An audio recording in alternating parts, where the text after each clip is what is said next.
தாய் தமிழ் உறவுகளுக்கு வணக்கம். அமோனியா கசிவால் இறந்த குடும்பங்களுக்கு ஏன் 10 லட்சம் தரவில்லை என்ற தலைப்பில் இந்த காணொளியை நாம் காண்கிறோம். அமோனியா கசிவால் இறந்த குடும்பங்களுக்கு ஏன் 10 லட்சம் ரூபாய் தரவில்லை என்ற தலைப்பில் இந்த காணொளியை நாம் காண்கிறோம். கள்ளக்குறிச்சியில் கள்ளச்சாராயம் குடித்து செத்தாங்க.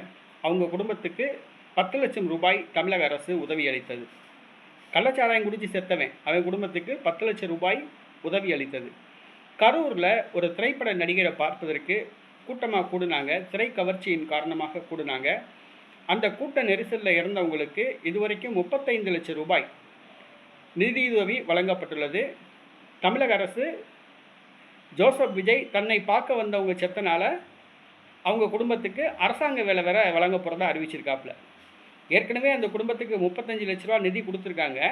இது போக தன்னை பார்க்க வந்தவங்க அப்படிங்கிற காரணத்துக்காக வேண்டி 35 லட்ச ரூபா நிதி போக கூடுதலாக அரசாங்க வேலை தர போகிறதா சொல்லியிருக்காரு. இன்றைக்கி அரசு வேலை கனவுகளுடன் பல்லாயிரக்கணக்கான இளைஞர்கள் 5 ஆண்டுகளாக தேர்வுக்கு தயார் செய்து படித்து வருகிறார்கள். அரசு வேலை கிடைக்காமல் மிகவும் கஷ்டப்பட்டுருக்காங்க. அப்படி இருக்கிற நேரத்தில் ஒரு சினிமா நடிகனை பார்க்குறதுக்கு போய் கூட்ட நெரிசலில் செத்தவங்க குடும்பத்துக்கு 35 லட்ச ரூபா அரசு வேலை வழங்குறாங்க. இது ரொம்ப கேலி கூத்தானது. ஆனால் இந்த அமோனியா கசிவு ஒரு தொழிற்சாலையில் வயிற்று பிழைப்புக்காக வேலைக்கு வந்தவங்க அந்த தொழிற்சாலை நிர்வாகத்தோட கவனக்குறைவு காரணமாக இந்த அமோனியா கசிவு விபத்து ஏற்பட்டிருக்கு. அந்த அமோனியா கசிவு விபத்தின் காரணமாக 18 பேர் இறந்துருக்கிறதா சொல்கிறாங்க.